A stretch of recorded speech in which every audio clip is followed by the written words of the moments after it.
vou fazer um. O promotor está dando curso para vocês? Boa noite a todos. Alguém quer fazer a prece?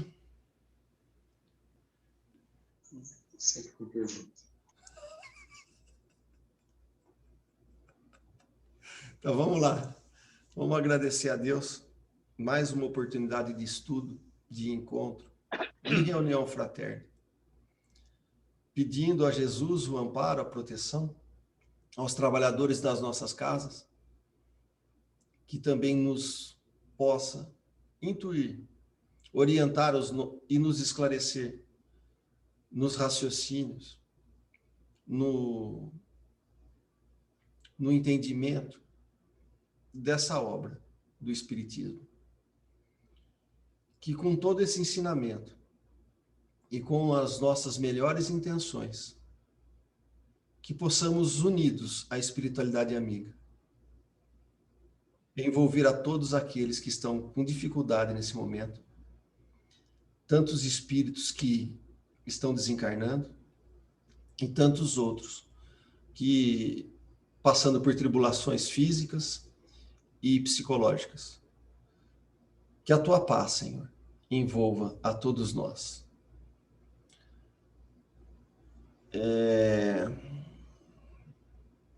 Acho que alguém acabou. Eu vou pôr para compartilhar aqui. Só um minutinho.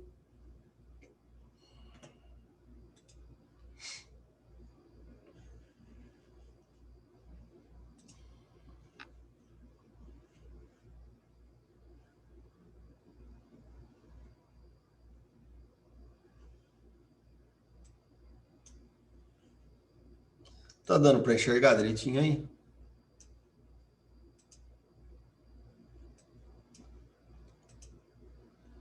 Tudo ok? Vocês estão enxergando?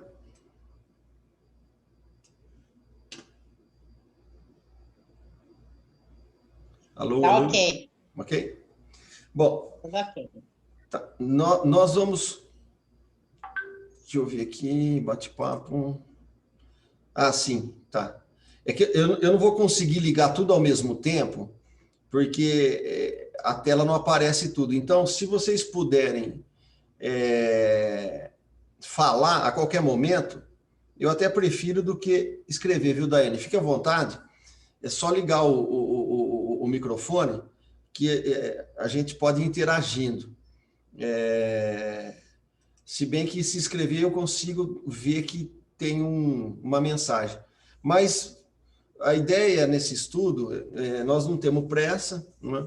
E as dúvidas, elas são importantes, mesmo que a gente ache que pode ser uma colocação banal.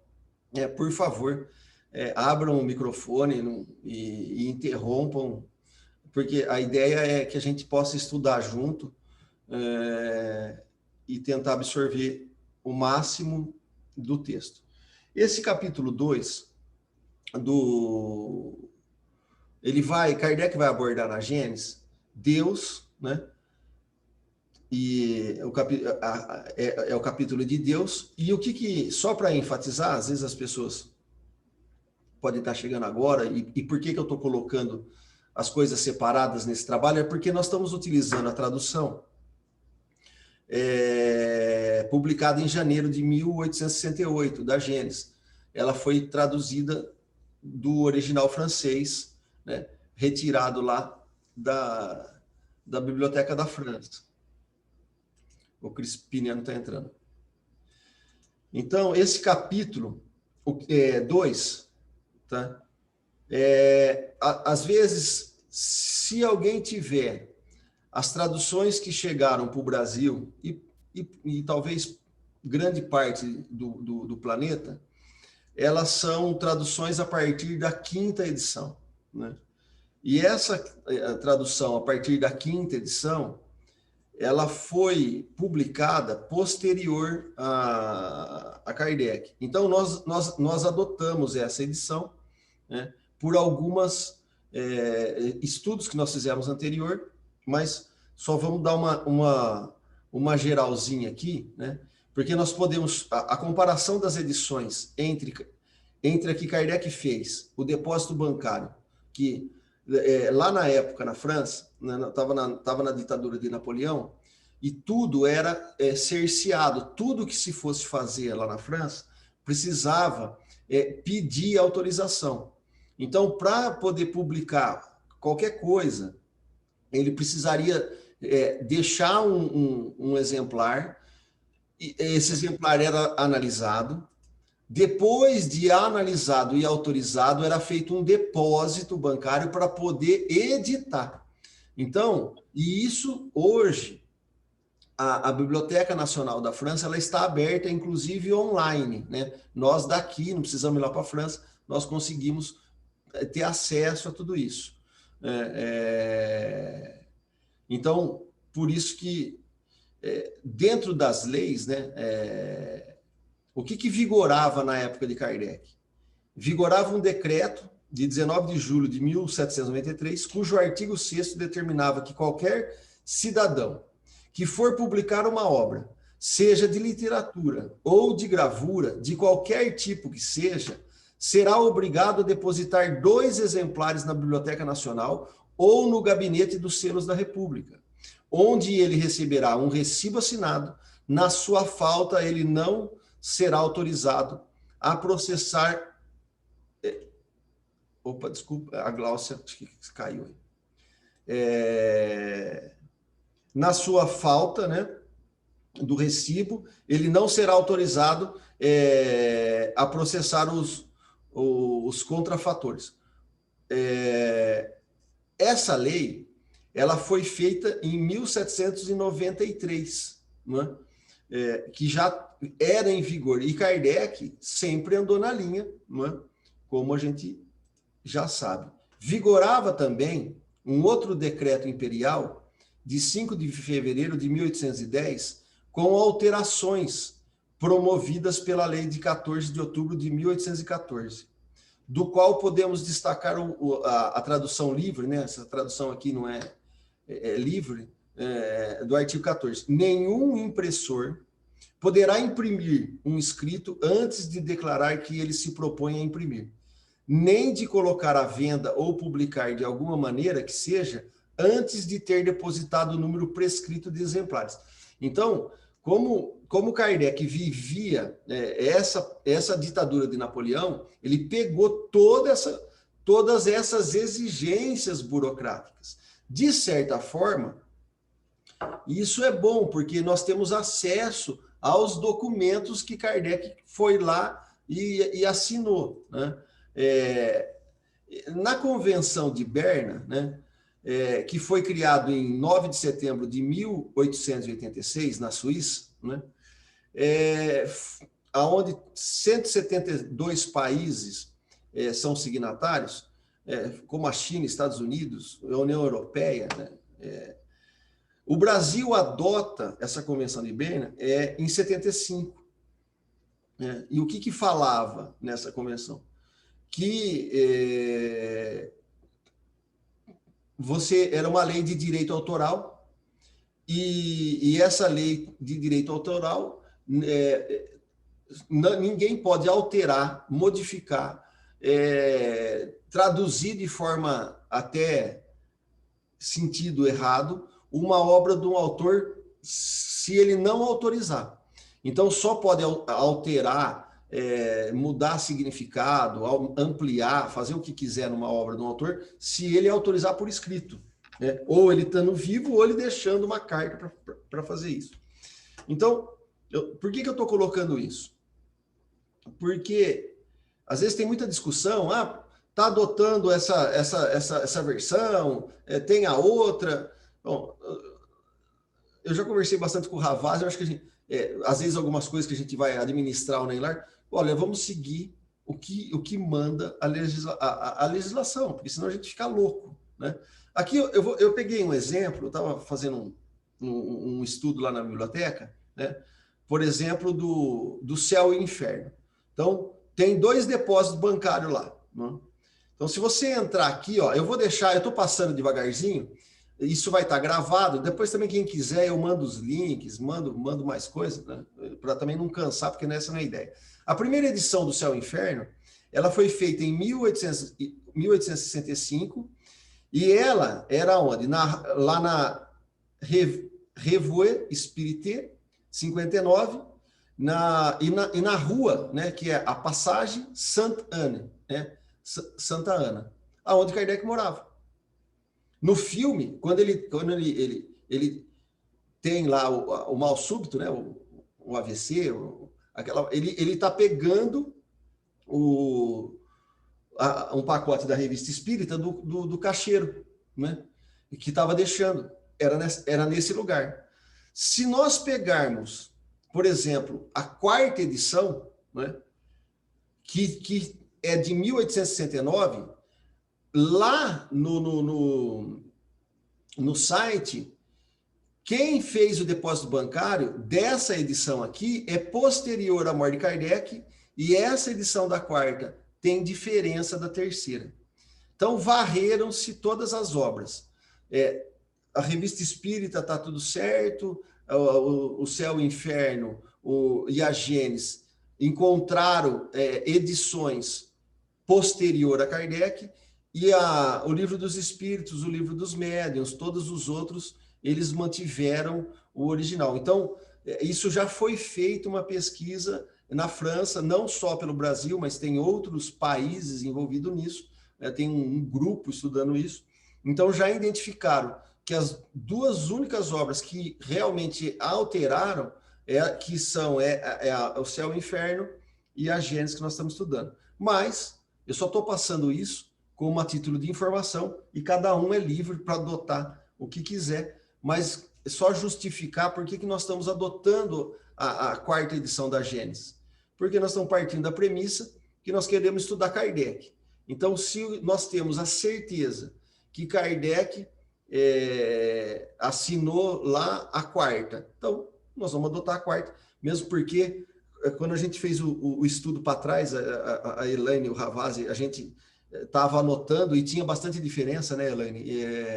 E aí que nós resolvemos realmente seguir com a 4ª edição da Gênesis, aqui no caso, porque as conclusões e o entendimento, a lógica, quem quiser avançar nisso, pode tirar a conclusão. Esse é o site, né, a Gálica, tem o link aqui, né? Então tem todo lá, a biblioteca, você encontra tudo assinado, tem uma série de coisas para poder, quem gosta de pesquisar, é um prato cheio. Todo capítulo, eu falei que eu ia colocar aqui um resuminho, mas também não vou ficar lendo, né? Deixa eu só ajeitar ajustar slide. Aqui, isso. Eu não vou ficar lendo, mas está gravado. Depois, se vocês quiserem pegar,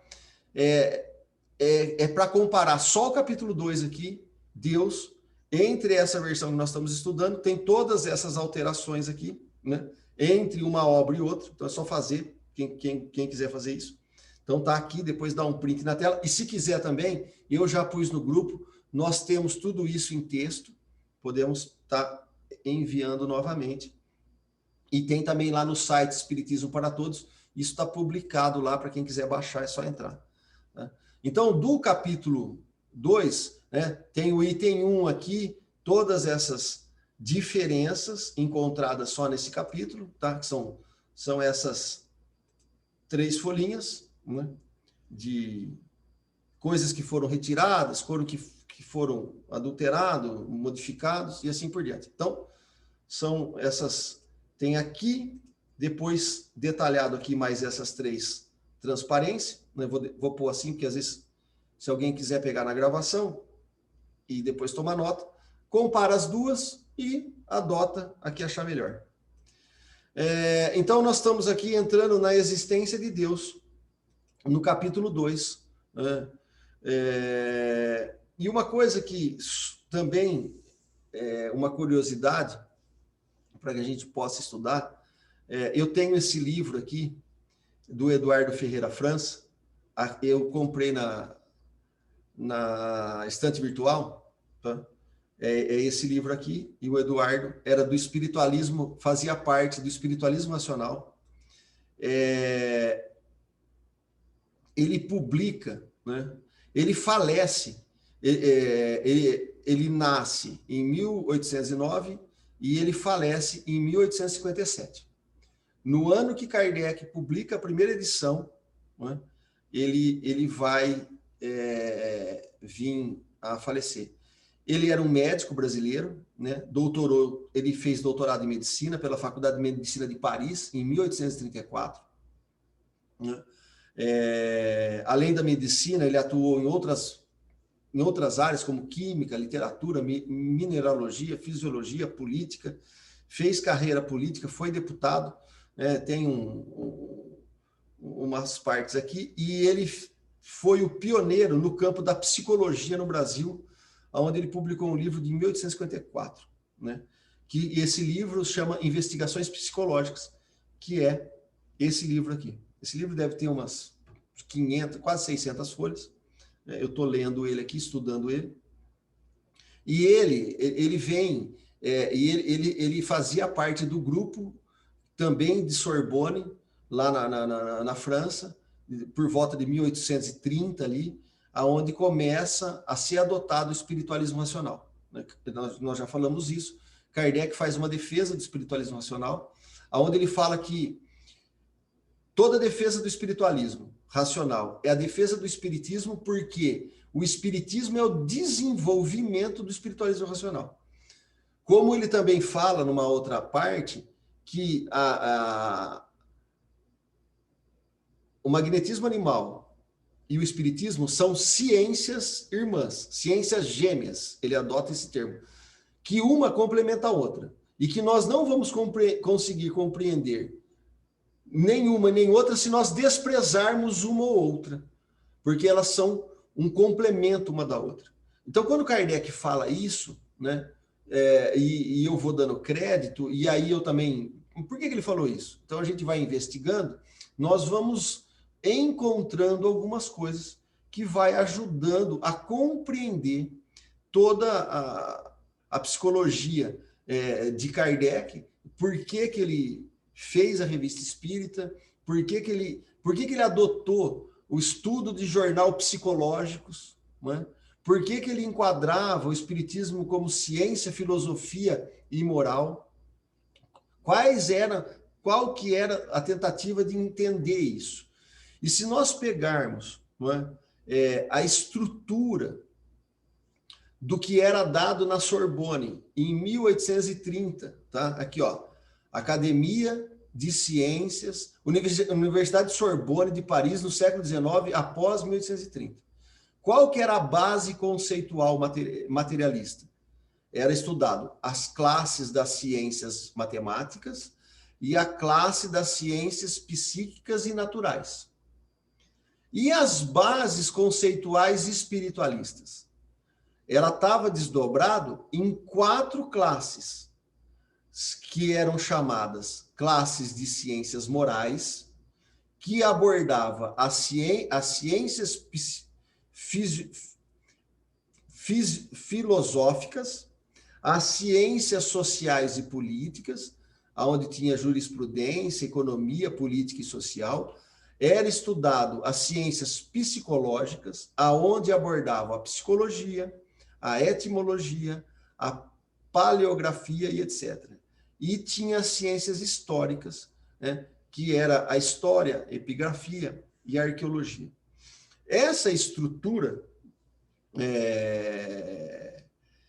dentro do espiritualismo racional, que seria a classe C aqui, as bases conceituais espiritualistas, ela se dividia numa categoria que chamava espiritualismo racional. Esse espiritualismo racional, na época de Kardec, era dado na universidade. Eram tidas como ciências filosóficas. Essas ciências, elas eram divididas em ciências metafísicas, que estudava a causa primeira. A causa primeira era dividida em psicologia racional, onde ia se estudar a alma e o corpo. Porque lá na Sorbonne, em 1830, para o espiritualismo racional, o homem era um ser encarnado, né? Que tinha uma alma. Né? O animal tinha um princípio inteligente.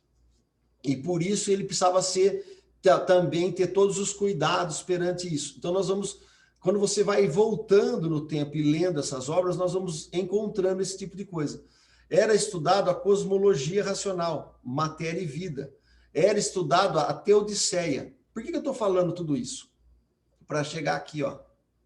Eles estudavam em 1830, na universidade, a teodiceia, Deus, seus atributos e suas providências.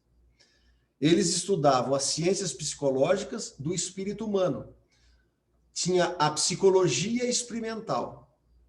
Kardec vai falar assim, o espiritualismo racional abriu o horizonte para que o estudo da psicologia experimental, através das análises, através, né, das conjecturas, partindo do ser humano para sondar Deus.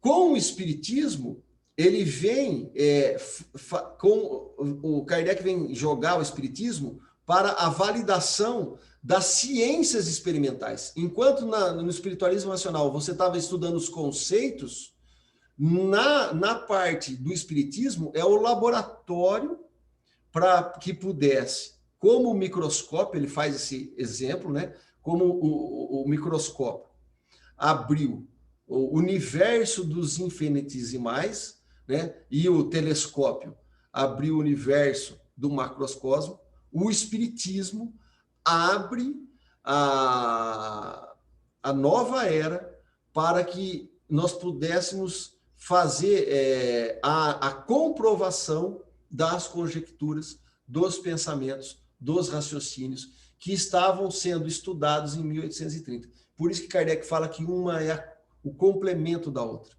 Então, toda essa base dos fatos dos espíritos humanos, da lógica, da moral teórica e prática, e a moral teórica e prática aqui é a vontade, o estudo do bem.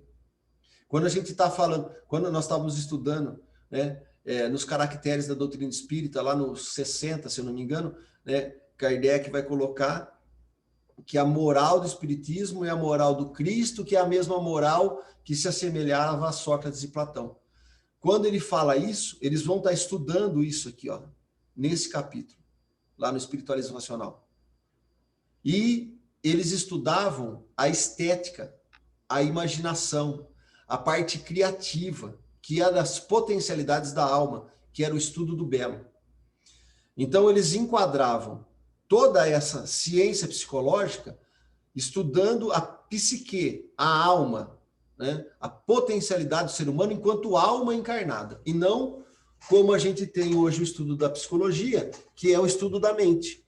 Então, em 1830, a ciência do espiritualismo racional, ela estava muito mais próximo do espiritismo do que hoje, que a ciência virou quase generalizando, né? Tem um movimento de resgate disso, mas a ciência ela virou materialista. Ela estuda a sinapse do ser humano, a parte fisiológica, e não quer conversar de possibilidade de alma, de Deus, nada metafísico. A metafísica, ela acabou sendo relegada para o lado. Até tem uma proposta de matar Deus, matar a alma. Né? Essa é uma corrente materialista. Né? Quando não vai para o materialismo extremo, vai para a cultura do nada. Olha, não tem nada para frente, então aqui na Terra vale tudo, porque fazer o bem não se ganha nada, porque nós não vamos encontrar nada. Então essa teoria do nada e essa teoria do materialismo, Kardec vai fazer uma abordagem fantástica na Gênesis e também vai, no Céu e Inferno. Depois, quem quiser, Portugal já traduziu todas as obras de Kardec, das últimas versões que o Kardec publicou deixou o depósito bancário na França. Eu já peguei, eu entrei no site de Portugal, já peguei, baixei tudo em PDF. Se vocês quiserem, eu já estou lendo essas obras com a tradução do original. Eu tenho um outro livro aqui, isso aqui eu baixei da Biblioteca do Senado, que é também o Paul Janet. Ele foi adotado na Escola do Império, aqui no Rio de Janeiro, né, em 1885. E o Paul Janet, ele era discípulo do Eduardo Ferreira França. Ele é um pouquinho mais novo que o Eduardo, mas também o Paul Janet pegou aquela época da Sorbonne, lá em 1830, 1840, até 1850. E ele fez 2 tombos, né? São 2 livros. E um deles aqui, ó, Noções de Teodiceia, Deus e seus atributos. Nesse livro, não é? Ele vai dar os atributos de Deus, como é que pode se demonstrar a existência de Deus, demonstração da existência de Deus, prova da existência de Deus, provas psíquicas, provas metapsíquicas, provas morais e estéticas, atributos de Deus, panteísmo e personalidade divina. Os atributos de Deus está no tombo primeiro, na página 296, né? E aí eu peguei esse livro aqui, eu tenho ele aqui. Lá na página a 296, esse daqui, e depois a 297. Atributos de Deus. Chama-se atributos em um ente os modos de ser essenciais e permanentes pelos quais é constituído tal qual é. Distingue-se em Deus 2 ordens de atributos: os atributos metapsíquicos e os atributos morais. E aí ele vai discorrendo. Eu não vou entrar aqui, eu só estou dando uma pincelada. A ideia, não vou estudar essa obra aqui, mas é só para poder mostrar para vocês que em 1830, o pessoal na Universidade do Espiritualismo Nacional, eles estavam estudando isso, né? Os atributos metapsíquicos. Então, o que ele ia falar? Os princípios desses atributos são a unidade, a simplicidade, a imutabilidade, a eternidade, a imensidade. Unidade, há um só Deus e não pode haver muitos. E aí ele discorre, né? Simplicidade, Deus não é composto de partes. E aí ele vai discorrer. Se fosse composto, já não seria soberanamente perfeito. Porquanto concebo que em todas as coisas, aliás, iguais, o que é simples, indivisível, verdadeiramente um, é mais perfeito do que o que é divisível e composto de partes. Eles vão estudar aqui a imutabilidade. Deus não pode mudar. Se Deus mudasse, passaria de menos perfeito ao mais perfeito, mas não seria então absoluta perfeição? Ou passaria do mais perfeito para o menos perfeito, mas nesse caso se degradaria e não seria a infinita perfeição? No item 4º, eles iam abordar a eternidade. Só porque Deus é imutável, segue-se que é eterno. Isso é, não está sujeito a sucessões e ao tempo. E aí eles vão abordar a imensidade. Deus não está no espaço nem no tempo. Olha a profundidade desse item aqui. Deus não está no espaço e no tempo.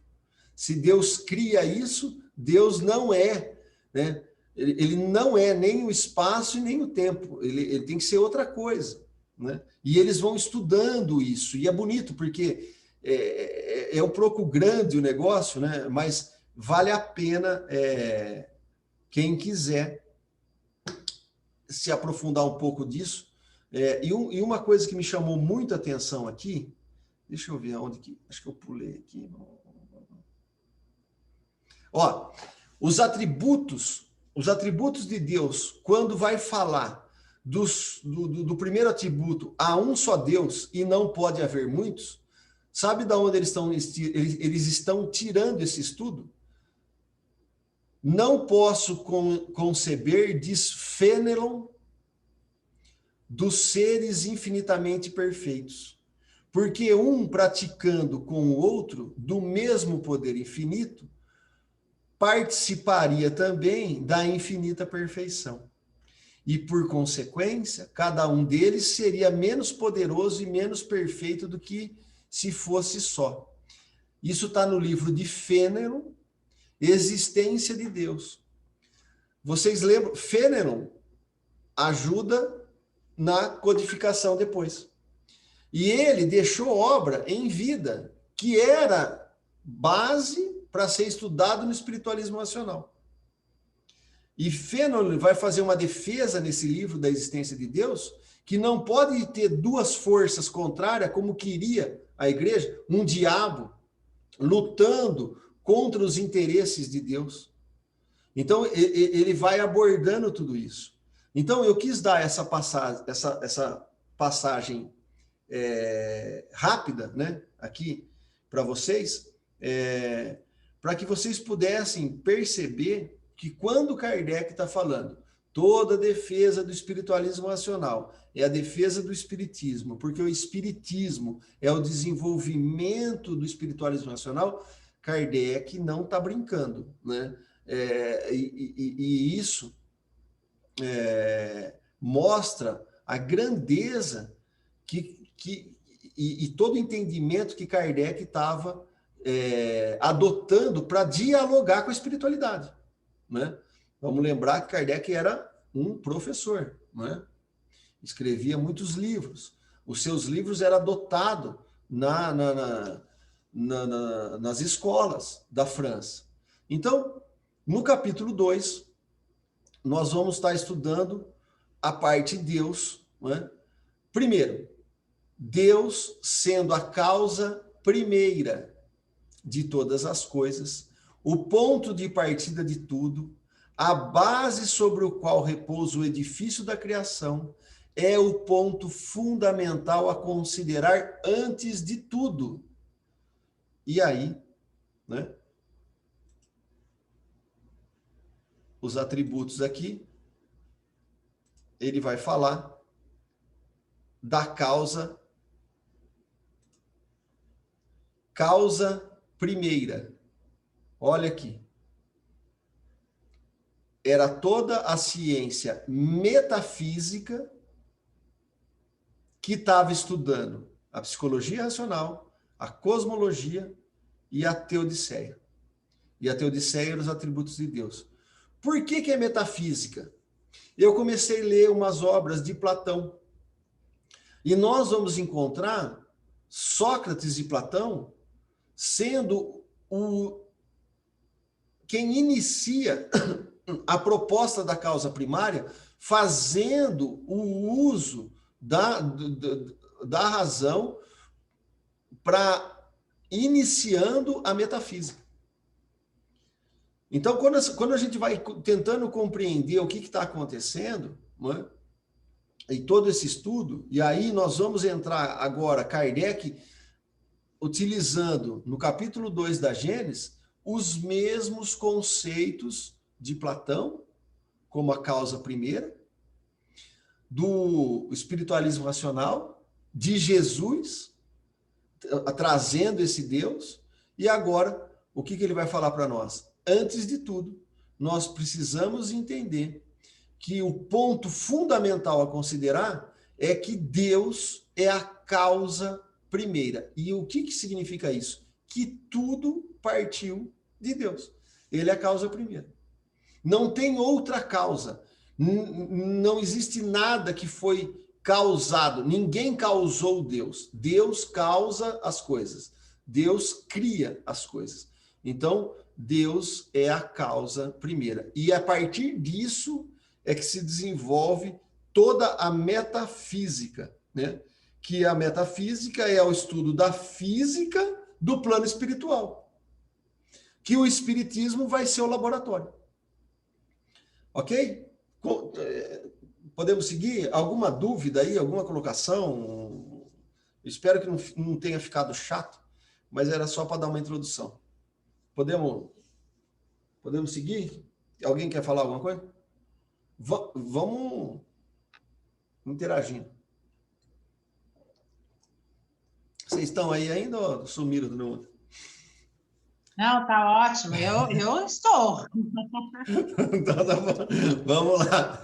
Bom, é princípio elementar que se julgue uma causa pelos seus efeitos, mesmo que não seja a causa. Então, é princípio elementar, parte-se de um estudo científico, que para você analisar ou conjecturar, fazer, né, possibilidades, fazer conjecturas, criar teorias, é princípio elementar que se julgue uma causa pelos seus efeitos. Isso também já era falado no espiritualismo nacional. Kardec sabia de tudo isso.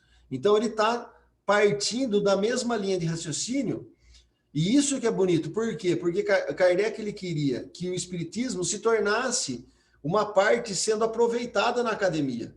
É por isso que ele completa, olha, o espiritismo é ciência, filosofia e moral, para que todos os povos pudessem estudar. E dentro dessas bases, todo mundo pudesse caminhar, né?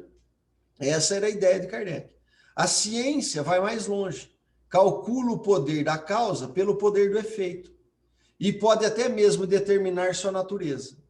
É assim, por exemplo, que a astronomia deduziu a existência de planetas em determinadas regiões do espaço, pelo conhecimento das leis que regem o movimento dos astros. Ao buscá-los, encontrou-os de modo que se pode dizer que realmente foram descobertos antes de terem sido vistos. Então, o homem, para compreender Deus, ele parte de si. Ele vai se entendendo, e era essa a proposta do Paul Janet. Ele faz são 2 tomos de 500 e tantas páginas. Lá ele começa através do homem para chegar em Deus. Então ele vai do que é palpável, do que é o que a gente pode mensurar, do que a gente pode pegar, do que a gente pode imaginar, para poder vislumbrar uma teoria que possa validar, que possa descobrir o que a gente não conseguia ver. Assim foi com a astronomia, assim foi com as outras ciências, que é o que ele fala aqui. O homem, ao buscar, encontrou de modo que se pode dizer que realmente foram descobertos antes de terem sido vistos. Mas antes de ter sido visto, o homem imaginou a possibilidade, através da razão, da imaginação, da vontade, da livre escolha, né, das potencialidades da alma, para ir à busca de todo esse conhecimento, de descobrir, né, o que estava oculto, o que estava velado. O item 2 de Deus. Numa ordem de fatos mais comuns, se estamos mergulhados em um denso nevoeiro, ao notar uma claridade difusa, julgamos que o sol está sobre o horizonte, motivo pelo qual ele não é visto. Se um pássaro em pleno voo é atingido por um tiro mortal, deduzimos que um hábil atirador o acertou, embora não se possa ver o atirador. Não é necessário ter visto uma coisa para saber que ela existe. Então, nós estamos falando aqui de Deus, e Kardec está fazendo uma linha de raciocínio bem próxima de como era estudado na universidade, lá no Instituto de France, em Sorbonne. Em tudo, é observando os efeitos que se chega ao conhecimento das causas. Então, nós vamos analisando os efeitos na matéria que a gente consegue observar, e vamos deduzindo que existe uma causa que mantém, que provém, que proporciona, né? que estabelece essas coisas. E aí nós vamos raciocinando, né? E racionalizando esses pensamentos. Um outro princípio também elementar, que por força de ser verdadeiro passou à condição de axioma, né? O axioma é aquela coisa que já vira uma verdade, né? É aquela, você vai um conceito e aquilo já é consagrado, né? O que ficou consagrado? Olha que Kardec está colocando que isso já era consagrado na época dele. Um outro princípio também elementar. Olha, ele não está fazendo coisa muito profunda. Ele falou assim, olha, isso aqui é elementar. Isso aqui todo mundo já sabe. Isso aqui é dado na universidade. O livro de Paul Janet era dado no Brasil e na França no fundamental. No fundamental, eles estudavam Teodiceia, eles estudavam que o homem é uma alma encarnada, eles estudavam o princípio inteligente do animal, eles estudaram o dever para com os animais, os deveres para com o homem, eles estudavam os atributos de Deus. Por isso que Kardec está falando, olha, um outro princípio, também elementar, que por força de ser verdadeiro passou à condição de axioma, né? Ficou vulgar, assim, todo mundo já sabia, é que todo efeito inteligente deve ter uma causa inteligente. E qual que foi o início da pesquisa para o Kardec entender que aquelas mesas, aquelas cadeiras, aqueles objetos que se mexiam, que começaram a responder de maneira inteligente, fez com que ele iniciasse uma investigação. Foi esse axioma. Quem assistiu o filme, ele fala lá, olha, todo efeito inteligente só pode ser provocado por uma causa inteligente.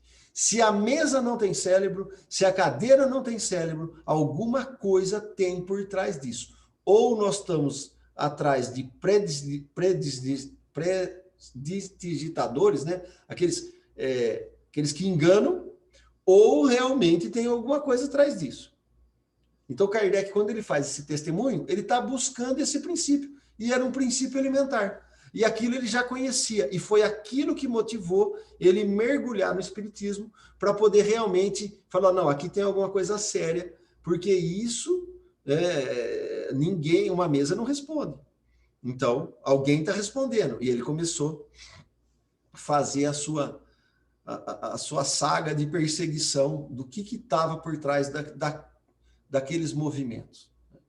Se indagássemos qual é o inventor de tal mecanismo engenhoso, o arquiteto de tal monumento, o escultor de tal estátua, o pintor de tal quadro, o que se pensaria se alguém respondesse que ele foi feito exclusivamente por si próprio? Então, o que Kardec está falando aqui? Se nós olhássemos para alguma coisa, para uma construção, para uma escultura, por uma estátua, para um quadro pintado, e a gente imaginasse pelo nosso pensamento, pelo nosso raciocínio, que aquilo foi criado por si mesmo. O quadro se criou, a construção se criou, que a causa daquilo não tinha uma causa por trás. O quadro era a causa em si. A construção era a causa em si. Né? Ele está fazendo uma pergunta para nós. Se nós indagássemos qual é o inventor, né? E se alguém nos respondesse ao que ele fala aqui, que ele foi feito por si mesmo, não, o copo. O copo brotou por si mesmo, ninguém fez. Então, qual que é a causa do copo? É ele ou teve uma causa anterior? Essas indagações eram o que fervilhava na cabeça de Kardec. Quando se vê uma obra-prima da arte ou uma obra-prima da indústria, disse que deve ser o produto de um homem genial, porque uma alta inteligência deve ter presidido sua concepção. Julgamos, no entanto, que tenha sido feita por um homem, porque se sabe que a obra não está acima da capacidade humana. Então, quando nós estamos analisando ao derredor, nós conseguimos identificar, por um golpe de vista, o que é capacidade do ser humano e o que é uma capacidade que não é uma capacidade do ser humano. Mas não ocorrerá a ninguém, continua Kardec, dizer que ela saiu do cérebro de um idiota ou de um ignorante, e ainda menos que seja o trabalho de um animal ou o produto do acaso. Então, se nós analisarmos, estamos fazendo uma pesquisa, um estudo sobre alguma coisa,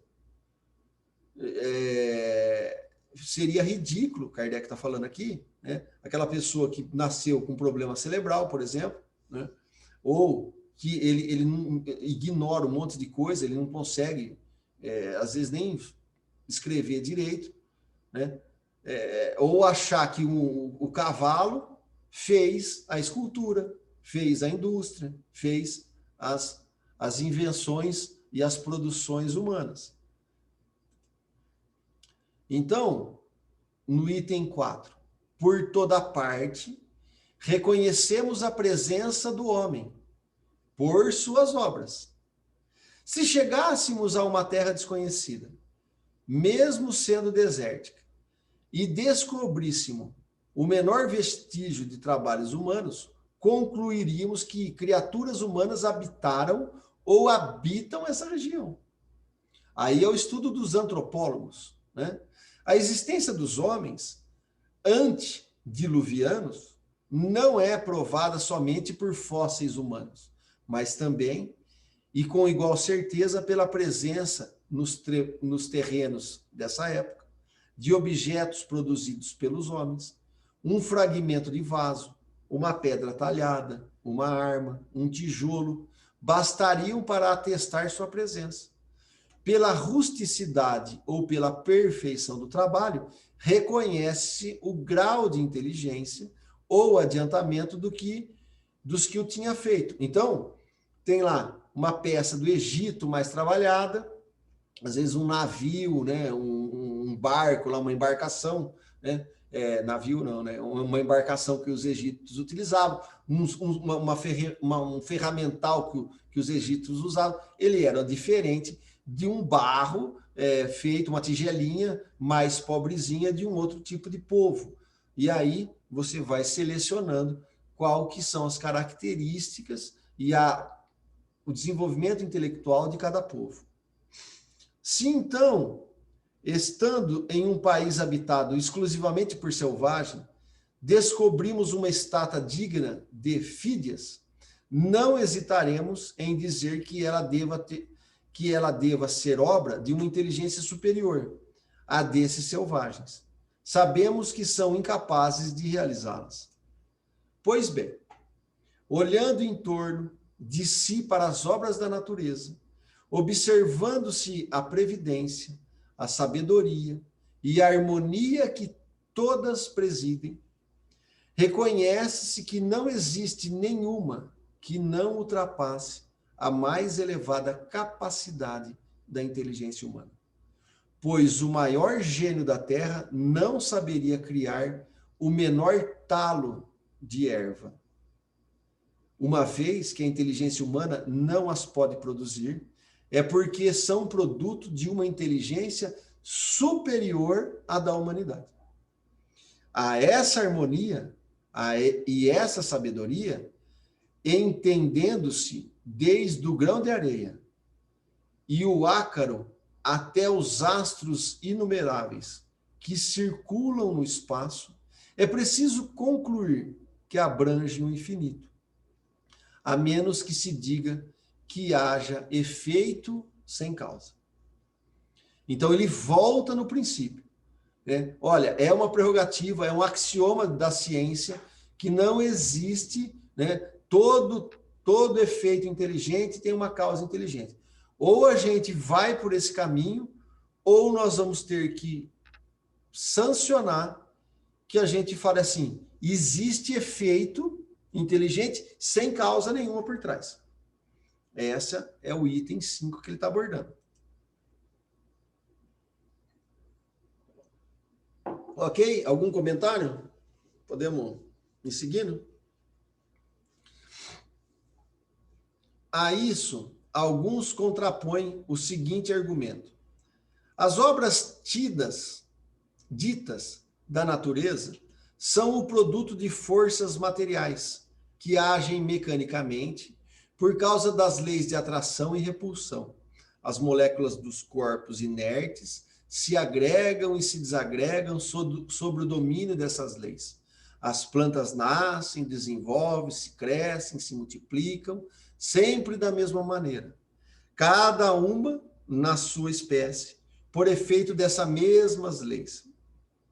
Cada indivíduo é semelhante àquele do qual proveio o crescimento, a floração, a frutificação, a coloração, estão subordinadas às causas materiais, tais como o calor, a eletricidade, a luz, a umidade, etc, etc. É o mesmo com os animais. Os astros se formam pela atração molecular e se movem perpetuamente em suas órbitas pelo efeito gravitacional. Essa regularidade mecânica, no emprego das forças naturais, não acusa jamais uma inteligência livre.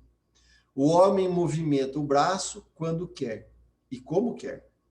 Mas caso só o movimentasse no mesmo sentido, desde o nascimento até a morte, seria um autômato. Então, Kardec está falando aqui, ó, o homem, como ele movimenta o braço, aonde quer, como quer, né? Ele tem uma autonomia, né? E não um autômato aqui é aquela coisa que repete, né? Em si, sem a liberdade, sem a vontade de ir o braço para a direita ou o braço para a esquerda. Não, olha, mesmo que eu pense que o meu braço ir para a esquerda, ele vai para a direita. E assim, ou eu quero ir para frente, eu só consigo ir para trás. Então, aí eu sou um autômato, né? Um robozinho. E eu perco o livre-arbítrio, eu perco a possibilidade de realizar o que eu quero. Ora, as forças orgânicas da natureza, consideradas em seu conjunto, são, de certa maneira, automáticas, como um relógio. Essa teoria, ela é muito forte. Essa teoria, né? Porque Kardec está falando assim, ó, existe uma corrente que contrapõe os seguintes argumentos. Essa corrente, na época de Kardec, era a corrente dos materialistas. Né? Tudo isso é verdadeiro, fala Kardec. Mas essas forças são efeitos que devem ter uma causa, e ninguém pretendeu que constituísse a divindade. Elas são materiais e mecânicas. Não são, de forma alguma, inteligentes por si próprias. E isso também é verdade. Mas são postas em ação e distribuídas apropriadamente para as necessidades de cada coisa, por uma inteligência que não é a do homem. A aplicação útil dessas forças é um efeito inteligente, que denota uma causa inteligente. Então, o que Kardec está falando? Olha, essa teoria dos materialistas, ela é verdadeira. Porque a lei da gravidade, a lei de atração, a lei de repulsão, são leis, né, que não constituem a divindade. Elas são mecânicas e são leis materiais. E isso também é verdadeiro. Olha, Kardec está falando aqui, ó, isso também é verdadeiro. Mas são postas em ação e distribuídas apropriadamente para a necessidade de cada coisa. Aí é que é o problema, porque aí tem uma inteligência que não é a do homem. A aplicação certa e útil dessas forças é um efeito inteligente que denota uma causa inteligente. Então, Kardec, com o Espiritismo, ele dá um passo muito maior e abarca muito mais coisas do que o materialismo puro e simples. Então, um pêndulo se move com uma regularidade automática, né? O relógio lá, né? Pá, pá, pá, né? Os relógios lá tem Tem um aqui, não é esse aqui, eu tenho um relógio que você mexe o braço, ele não precisa dar corda. Ele é automático. Ele vai, enquanto eu estiver dando um solavanco aqui, ele está funcionando, né? O pêndulo se move com uma regularidade automática. E nela que está o mérito, né? A força que o move é toda material e não é de modo algum inteligente. Mas o que seria desse pêndulo se uma inteligência não tivesse combinado, calculado, distribuído o emprego dessas forças para fazê-lo movimentar-se com precisão? Porque o materialismo e o materialista, ele vê só o sincronismo e a fórmula matemática recortada daquele trecho. O que Kardec está falando aqui, ó, quem calculou tudo isso? Quem programou essas leis? Quem organizou essa ordem? Quem está por trás da harmonia? É essa a investigação. Pelo fato dessa inteligência não estar no mecanismo do pêndulo e de não havermos, seria racional concluir que ela não exista. Né? Kardec está nos perguntando. Só porque não está no pêndulo, só porque a gravidade, né, nós não descobrimos nada ali, seria racional já sancionar que não tem nada por trás da lei da gravidade? Porque se nós formos pegar os princípios, né, de Newton, ele tem lá os... Não está aqui em cima, mas tem o livro, o Principia, né, de Newton. Se você for pegar a introdução, ele não fecha a questão. Muitos professores, eles trazem que ele pegou e fechou a questão. Ele não fechou a questão nenhuma. Ele fala assim, olha, eu sei que isso é assim. Agora, quem causou isso, eu não sei, eu estou investigando. Então muitos trazem como se ele fosse materialista, mas ele estava buscando a causa primeira. Ele só conseguiu validar, através de uma fórmula, de um pedaço, validar uma sequência, validar uma lei. Mas isso não significa que ele acreditava que aquilo por si se sustentava. Ele também acreditava que ele tinha que buscar uma coisa por trás, essa causa primeira. Só que o pessoal, às vezes, não conta e apaga essa história só para sustentar o mecanicismo, né? Essa parte da mecânica, né, de Newton e todo esse sincronismo, para poder realmente apagar qualquer possibilidade de se conjecturar uma força por trás de tudo isso, né? Uma inteligência por trás de tudo isso. Então, Kardec fala assim, olha, isso não é racional. Não é racional parar aí. Então, não. Então, ele fala, pelo fato dessa inteligência não estar no mecanismo do pêndulo, a inteligência não está na gravidade, a inteligência não está na organização da órbita dos planetas. A inteligência não está na água, a inteligência não está no ar, a inteligência não está... Percebe o que Kardec está falando aqui? Olha, pelo fato dessa inteligência não estar no mecanismo do pêndulo e de não havermos, seria racional concluir que ela não exista? E ele já responde, não, pois podemos considerá-la pelo seu efeito. Olha, se esse efeito é tão preciso, ele é tão, né, bonito, ele traz uma harmonia estupenda, nós não conseguimos nem conceber tudo isso.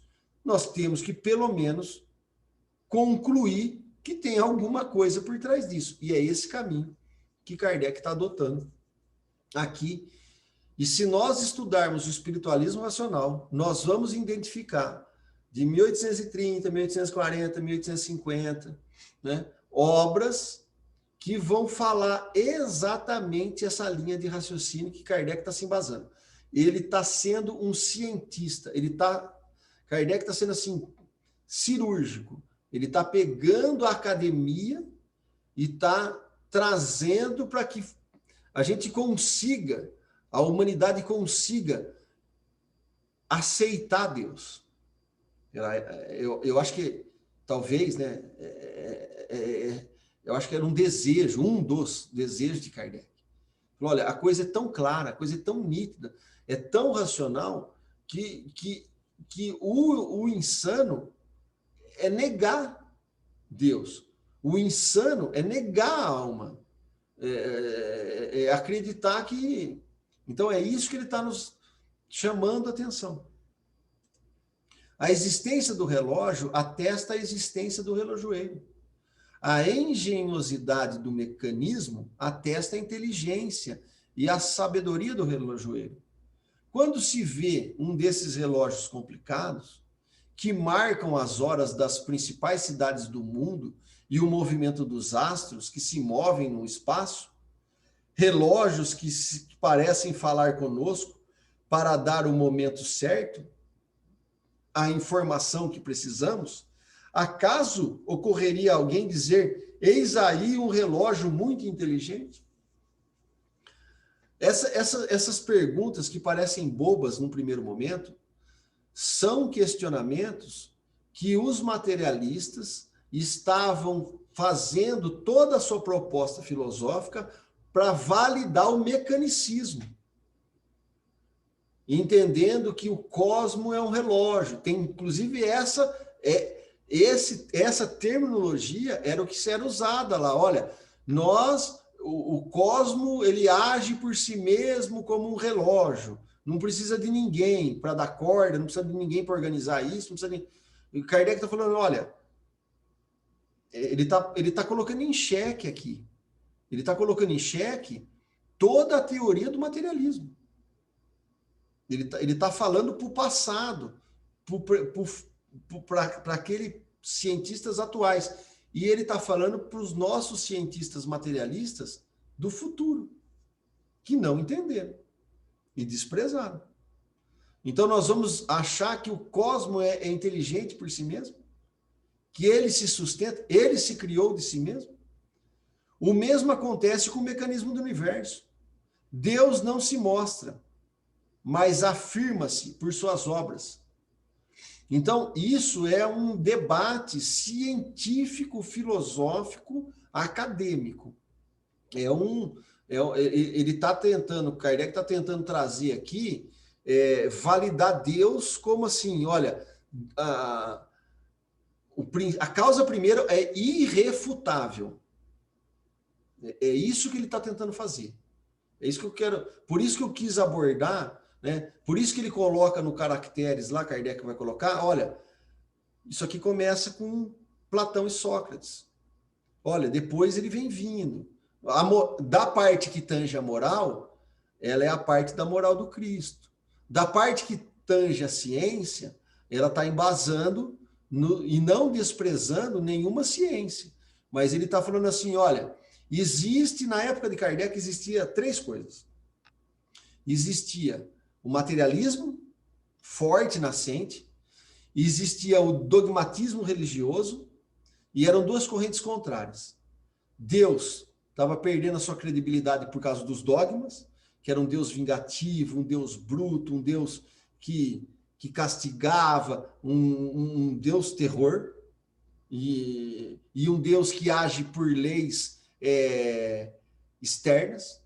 E quem não acreditava nisso, que era bastante gente, tinha um materialista. O espiritualismo racional, ele não vem como uma proposta de religião e nem de materialismo. Ele vem com uma terceira via, uma terceira opção. Olha, o espiritualismo racional, ele vem falar assim, o materialismo está errado e a igreja está errada. A religião está errada. Olha, nós precisamos de uma coisa que une, que traga esses conceitos para que todo mundo possa ser o conciliador. E o espiritualismo racional, na França, até 1850, 1860, depois foi destruído também, é uma outra história, não é agora para contar isso, mas esse espiritualismo racional era uma terceira opção para a humanidade. Por isso que o espiritismo é essa terceira via. Não é nem o dogmatismo religioso, não é nem esse Deus que pintaram, não é nem o materialismo, né, que destrói a divindade e a alma, mas é uma outra coisa, né? E por isso que é o espiritualismo racional. E por isso que Kardec vai falar assim, olha, Toda fé inabalável é aquela que encara a razão face a face em todas as épocas da humanidade. Ele não está tirando isso do nada. Ele está completando esses conceitos racionais, né? Tentando validar. No item, alguma dúvida? Vocês querem falar alguma coisa? Eu fico aqui só. Né?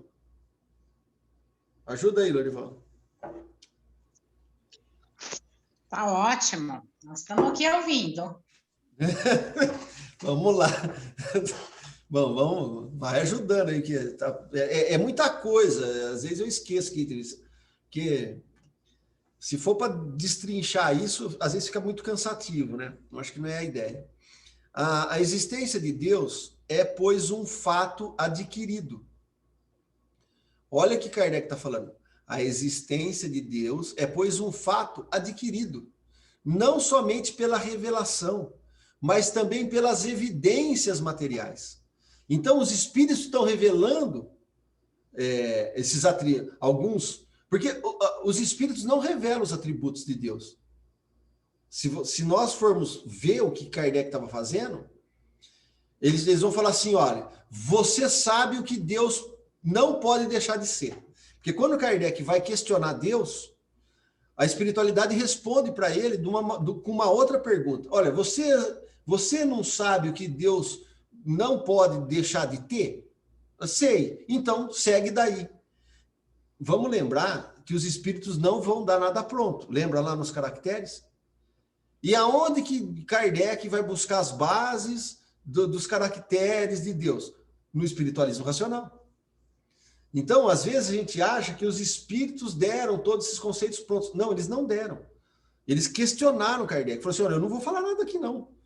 O que eu vou falar é o seguinte, você tem a capacidade suficiente por você mesmo para saber o que Deus não pode deixar de ser. Então, monte os conceitos em cima dessas premissas.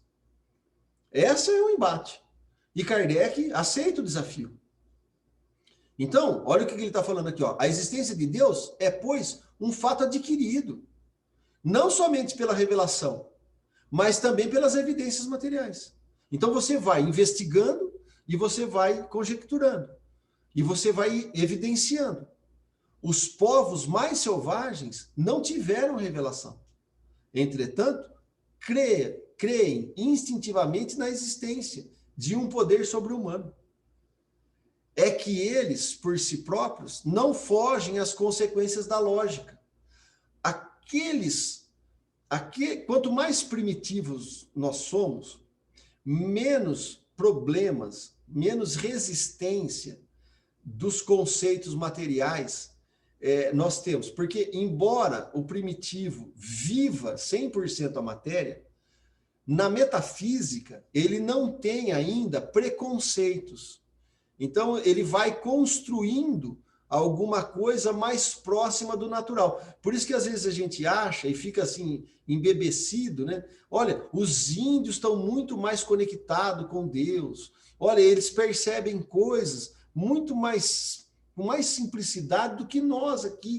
Mas, claro, porque a espiritualidade vai falar assim, olha, o avanço intelectual, ele trouxe melhoria, ele trouxe benefício, ele trouxe conforto, mas ele também trouxe um outro problema que nós vamos colocando umas carapuças, nós vamos pondo um cinturão, nós vamos se fechando disso e vamos refutando essa conexão com esses princípios básicos, que são a nossa essência. Por quê? Porque dentro da nossa cultura e da nossa educação, as potencialidades da alma quais são? Vontade, razão, imaginação, livre-arbítrio. Perfeito? O que está se fazendo há mais de 200 anos, e está continuando, querendo acabar na humanidade?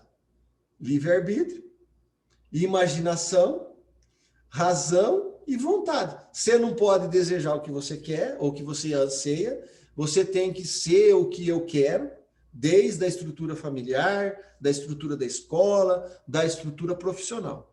Aí você não pode exercer a razão, e a razão aqui, nós estamos falando de moral, né? Que razão, vontade, alinhada com a inclinação do bem. Olha, a moral do que é o certo, não. É a moral do que é bom para a empresa, a moral do que é bom para o Estado, a moral do que é bom para o país, a moral... E, às vezes, a verdade, né, que seria a busca do bem, ela fica para terceiro, quarto, quinto plano. Então, essa corrente materialista ainda é muito forte e está se intensificando, né, nesses embates, porque a humanidade está num momento de compreender tudo isso, mas tem as forças antagônicas. Então, a gente vê tudo isso ainda hoje com muita efervescência, né? Então, os povos mais selvagens, eles não tiveram a revelação de Moisés, eles não tiveram a revelação do Cristo. Entretanto, eles creem instintivamente na existência de um poder sobre-humano. É que eles, por si próprios, não fogem à consequência da lógica. Veem as coisas que estão acima do poder humano e concluem que elas provêm de um ser superior à humanidade. Eles não estão querendo ser Deus. Eles não estão querendo abafar Deus. Eles respeitam esse instinto, né, que nós temos, né? Então, eles não lutam contra isso. Então, esses 7 primeiros itens foram os itens aqui da parte de Deus, né? Deixa eu só voltar aqui para pegar no livro que a gente ia estudar. Onde que está? Aqui. Capítulo 2, Deus, né?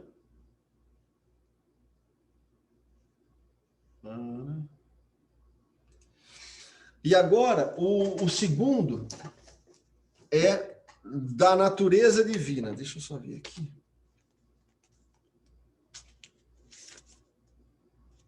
Isso. Tá assim mesmo na tradução. Eu esqueci de pôr lá no resumo. Nós vamos estar abordando a existência de Deus, que foi esses primeiros 7 itens, a natureza divina agora, depois vai ter a providência e a visão de Deus. Tá? Então, do item 8 para frente, nós vamos estar estudando da natureza divina. E se nós formos lá no espiritualismo racional, só para... Não quero aborrecer, não, mas é bonito, porque quando eu vou lendo a obra, a gente vai ficando feliz, porque você vai encontrando a Teodiceia, as providências, olha aqui, está aqui, ó, né? Eles estavam estudando, é uma sequência, Kardec vai usando essa sequência, é bonito, porque nós vamos compreendendo de onde ele está tirando as coisas, né? Não é dado ao homem, estudando agora a natureza, né, a natureza da divindade, não é dado ao homem sondar a natureza íntima de Deus. Temerário seria aquele que pretendesse levantar o véu que oculta de nossos olhos. Falta-nos ainda o sentido que só se adquire pela completa purificação do espírito. Olha, é possível ver Deus? A resposta à espiritualidade. Não, falta um sentido. Kardec está pegando aqui, completando. Isso aqui não tinha no espiritualismo racional, com essa abordagem. Porque agora, Kardec também tem a vantagem que os espíritos vão revelando algumas coisas que ele vai completando o espiritualismo racional. Então, não é dado ao homem sondar a natureza íntima de Deus. Então, qualquer teoria que a gente faça, perdendo tempo de querer mergulhar no que Deus está pensando, no que Deus está querendo, no que Deus está... como Deus está agindo nessa natureza íntima de Deus, é uma coisa assim, não é da nossa alçada. Isso tem que ficar muito claro, porque às vezes nós criamos temores, nós criamos angústias, nós criamos anseios no Deus pintado antes do Espiritismo. E nós não compreendemos ainda o Deus do Espiritismo, que é o Deus de Jesus. Então, a gente fica fazendo conjecturas da natureza íntima de Deus. Não é dado ao homem sondar a natureza íntima de Deus. Se nós cairmos nessa corrente de pensamento, vamos lembrar desse item 8, para de pensar bobagem e vamos voltar para cá. Não é da nossa alçada sondar essa natureza. Temerário seria aquele que pretendesse, olha o que Kardec está falando, olha, é temerário o negócio, aquele que levantar o véu que oculta de nossos olhos. Falta-nos sentido, falta qualidade ainda, falta pureza para poder avançar um pouco mais, né? E isso só vai acontecer quando a gente completar a purificação, né? E o que é essa purificação? É tirar todo esse materialismo que nós temos e deixando menos denso, deixando menos denso o nosso perispírito. Quanto mais puro é o nosso perispírito, quanto menos material, né, menos enraizado com esses conceitos, nós vamos partindo para as virtudes. As virtudes vão nos levar à densificação do perispírito. E é isso que vai fazer com que os espíritos de alta envergadura, mais densificados, mais puros, por assim dizer, eles têm mais penetrabilidade, eles têm mais raio de ação, eles conseguem abarcar mais coisa. Mas isso não é dado por graça, é por conquista, é desenvolvimento. Porém, não podendo penetrar em sua essência, mas tendo como premissa sua existência, podemos, pelo raciocínio, chegar ao conhecimento de seus atributos necessários. Porque vendo o que ele não pode absolutamente ser, deduzimos o que deva ser.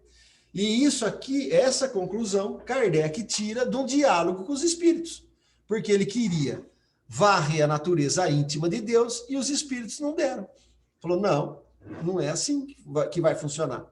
Você tem que trabalhar. Então ele fecha aqui, olha, com chave de ouro. Embora nós não podemos penetrar, e seria um contrassenso temerário querer invadir a natureza íntima de Deus, nós, em contrapartida, não podendo penetrar na sua essência, podemos entrar nas premissas da sua existência. E pelo raciocínio, partindo de nós para sondar o que está ainda oculto, chegar ao conhecimento de seus atributos necessários. Atributos necessários que nós damos conta. Porque vendo o que ele não pode absolutamente ser, vamos deduzindo por lógica o que ele deva ser. Olha, eu já sei que Deus não pode ser injusto, então não crie teoria de Deus injusto. Eu já sei que Deus não pode deixar de ser bom, então não criem teorias que Deus não é bom. Olha, eu já sei que Deus é imutável, então não criem teorias que Deus ele faz uma graça para Elaine e faz um desprezo para o Arthur. Ele não é bipolar, ele não tem preferência, né? Deus rege o planeta por leis, está lá no Livro dos Espíritos. E nós precisamos entender esse Deus, né? Kardec está falando assim, olha, a referência que vocês têm não serve, nós precisamos trocar.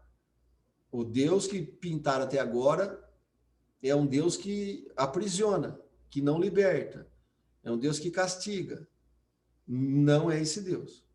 Por isso que nós podemos pensar de várias maneiras, mas nós não podemos criar conceitos que resvalem os princípios divinos.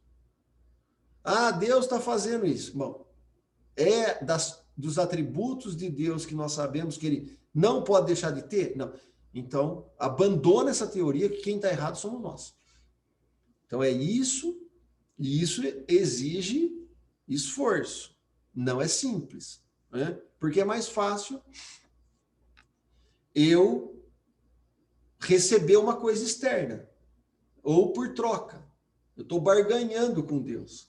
Quando Jesus fala, olha, que tua mão direita não sabe o que a esquerda está dando, ele está falando o seguinte, esquece dialogar com a natureza íntima de Deus, porque Deus não está conversando com a gente nesse nível de conversa.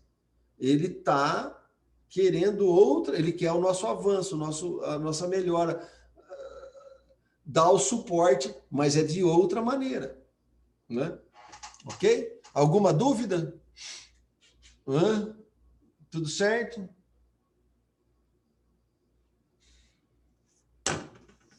Questão do Livro dos Espíritos, como que é lá?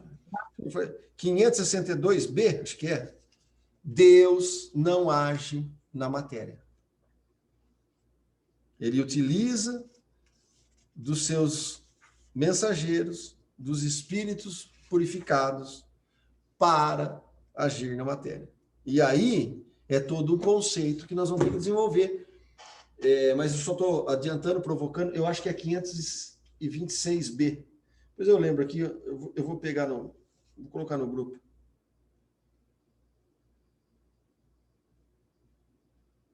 536b, desculpa.